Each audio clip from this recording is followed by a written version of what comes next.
Hey everybody, Dr. Sally here, and I am thrilled to share some of the highlights from the recent Zero Suicide Summit I was so privileged to attend in Liverpool, UK. There were about 110 attendees there from all over the world, including 22 different countries. It was an incredible event, and it's really part of this international movement to transform healthcare systems and improve suicide prevention.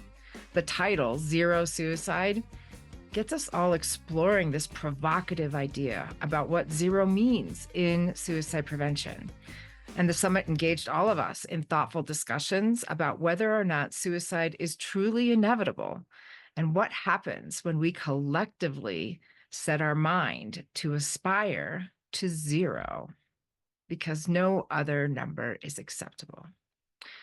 The summit was special to me for several reasons. First, it was a time to reconnect with international friends and colleagues, something that definitely refuels my soul. And many of us hadn't seen each other since before the pandemic. So it was really great to come together. The summit also emphasized the importance of including people with lived experience in the zero suicide discussions. And so this also warms my heart as more and more people are recognizing that the voices of people with lived experience are valuable because we offer vital insights as to why certain processes in their healthcare systems may or may not be effective. And we challenge entrenched norms within healthcare systems.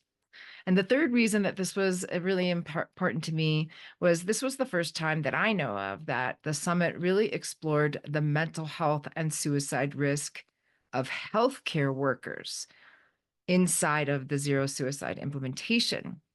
And our international panel with Chris Woynar, myself, we got to present on considering workforce wellness in zero suicide implementation. And we emphasized the importance of upholding the healthcare workforce's well-being because they are at elevated risks for a number of mental health challenges, not limited only to burnout, depression, and anxiety, but also to things like addiction and suicide. And we got to talk about the HOPE certification as a protective strategy and maybe even a foundational prerequisite for implementing zero suicide strategies, because a workforce that is not mentally well is going to have trouble implementing some of those best practices.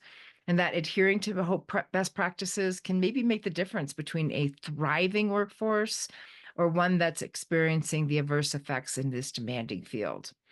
We believe by prioritizing this workforce wellness, we're supporting those tasked with preventing suicide. So this event has a lot of history and significance. The mission of the Zero Suicide movement, again, is to transform healthcare systems by continuous improvement around suicide prevention strategies inside a healthcare system with the aspirational goal of getting to zero suicides. And since its implementation, inception in 2014 at Oxford, the Zero Suicide Summit has traveled around the globe. They've been to Atlanta in 2015, Sydney in 2017, Rotterdam in 2018, and now finally Liverpool in 2024. And every event builds on the last, driving forward our collective mission to reduce suicides to zero. Now, I got to attend the prior summits in Sydney in 2017 and Rotterdam in 2018. So I've been part of seeing the evolution of the thinking and the success in the implementation.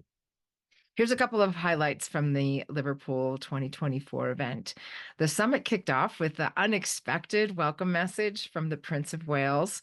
And while it was recorded, and we don't have access to the recording to share with you publicly, I will tell you it set up a very inspirational tone for the beginning of the summit. Then there were so many panels, I can't cover them all. So I'm just going to hit a couple highlights. There was a panel on zero suicide implementation evaluation results from both the US and Australia. And those research projects demonstrated that in the US, systems that have been consistently and comprehensively implementing the zero suicide practices found a very significant increase in safety planning and a reduction in suicide attempts among their patients just 90 days since the last healthcare visit, which is great news. Australia's data actually demonstrated decreases in suicide death. So, together, these research outcomes really underscore the effectiveness of the zero suicide practices. Another highlight for me was when Becky Stoll talked about the importance of implementation science. I had not heard this term before, but she really covered how important the science is around how we implement change and the importance of co-creation with those affected, and that we need to build a supportive culture around the clinical innovations that zero suicide tries to drive forward. So that was really neat. Probably the most poignant time came through a very moving story presented by three dads. These were three dads that had lost three daughters to suicide, and they took their grief and they walked across the UK over the last couple of years to raise significant awareness and funds for suicide prevention. Unbelievable. The room rose to our feet at the end of their talk, many of us in tears, because we were so moved by the powerful message about the impact of suicide and the importance of community support. Another interesting part was when the summit turned to the role of technology in suicide prevention. We engaged in critical discussions about AI's role in predicting suicides and really the ethics around this work. So, more to come there. So, moving forward, we're now looking at discussions on national strategies and policies that emphasize a need for coordinated compassion and holistic approach to suicide prevention, and zero suicide plays a big role in this. The summit was an incredibly enlightening and motivating experience for all who participated.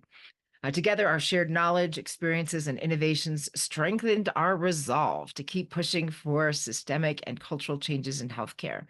And of course, we must ensure that our caregivers receive the support they need to provide the best care for their patients.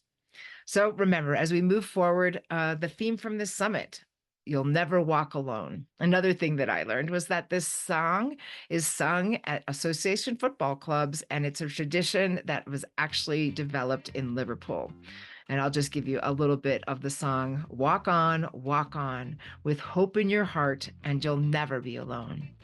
So together, we can achieve a future where no one has to suffer in silence. Thank you for being a part of this movement. Let's continue to walk on forward and strive for zero suicides.